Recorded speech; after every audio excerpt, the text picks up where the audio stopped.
Okay, so hello everyone. My name is Sue Montgomery, and I work for the Care Group in the UK, and I'm currently based at Care Manchester. And this afternoon, I'm going to talk to you about our experiences and our results with the use of GM-CSF enriched media. So CARE is a organisation in the UK with 7 main clinics across the country, the largest being Manchester and Nottingham, but clinics down as far as London and across in Sheffield. And we work very much to the same SOPs and laboratory techniques across all the sites. We're very pro time-lapse with embryoscopes, so we present a lot of time-lapse data. And we're very consistent in our approach, both in terms of patient selection and laboratory techniques. And the advantage that gives us is that we are able to pool our data across the clinics, which helps us to get results quite quickly and to look at data and where we think we're getting our best results and where we can make improvements. So we've been using EmbryoGen for quite a while now, but in quite a select group of patients at Care. So what I'm going to do is just explain to you a little bit about what EmbryoGen is, the group of patients that will benefit from the use of EmbryoGen, the success rates that we have had using the media, and how we plan to take the use of the media forward in Care. So, EmbryoGen contains recombinant human granulocyte macrophage colony stimulating factor, which is why we'll stick to EmbryoGen because that's a lot easier to say. So, what is GM-CSF? It's a naturally occurring cytokine, which is present in the culture media. Why are cytokines important and why might they be beneficial? So cytokines are small proteins that are very important in cell signalling. Their release has an effect on the behaviour of cells around them. So cytokines are naturally produced by a broad range of cells, including immune cells like macrophages. They act through receptors, and they're especially important in the immune system, and they're well known to regulate maturation, growth and responsiveness of particular cell populations. So why the importance in including them in a culture media then? What would be their impact and what do we hope to achieve? So it's well known that cytokines also play a key role in reproduction. So upregulation of cytokines occurs during pregnancy, and low levels are associated with miscarriage and implantation failure. So back in 2013, this RCT was published looking at the use of EmbryoGen in treatment. EmbryoGen being the only medium available that contains the cytokine.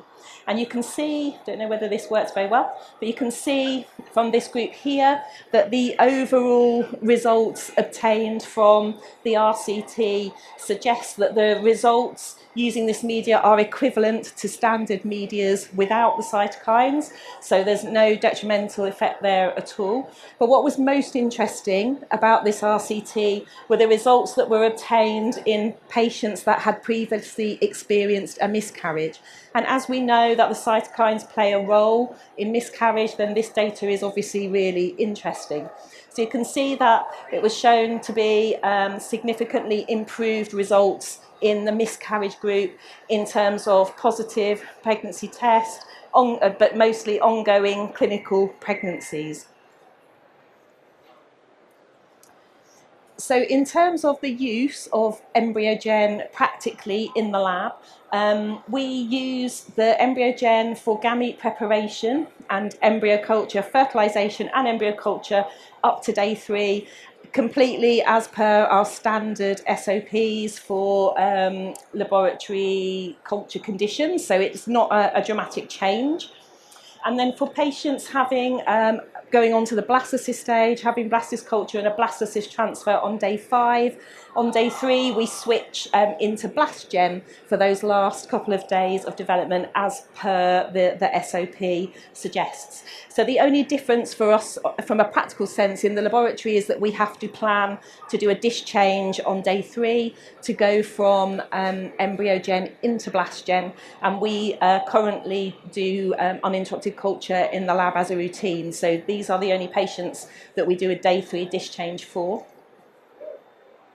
So this data is interesting. It's from an immunology journal from 2003. And again, this just illustrates the potential benefit of using cytokine supplemented media in miscarriage patients.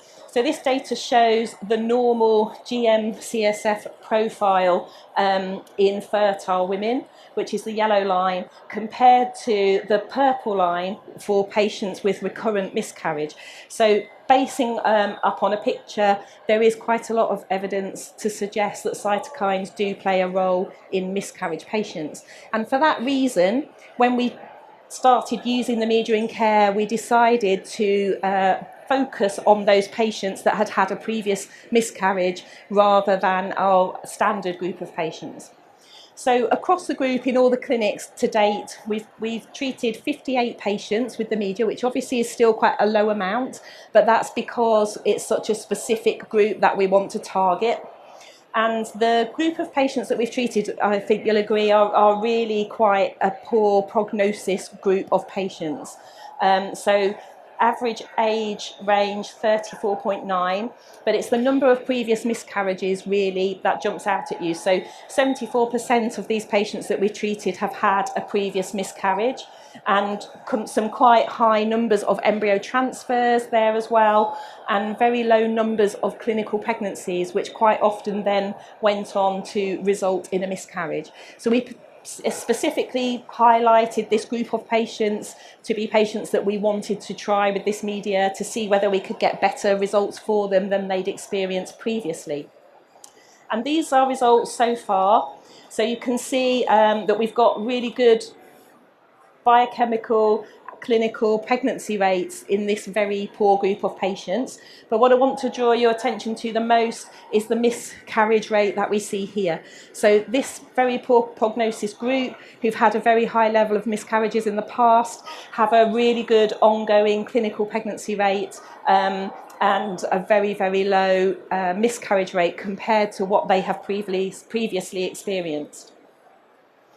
So how does it work? If we look at the literature, there are lots of suggestions as to the mode of action that the cytokine plays, both in the embryo development side and also in the implantation side.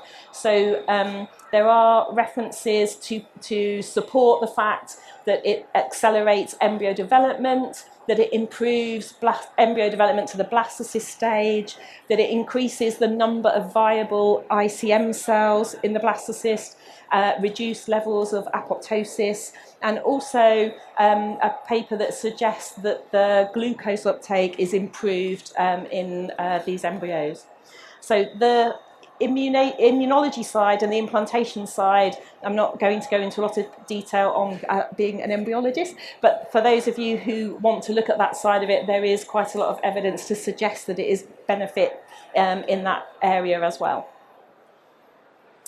So interestingly as well, there is some recent data, 2017, Chapman et al., looking at the use of EmbryoGen in low prognosis patients. So not just the miscarriage patients now, but patients who have had repeated implantation failure, kind of patients that we've treated for many cycles and not been able to get a positive result for.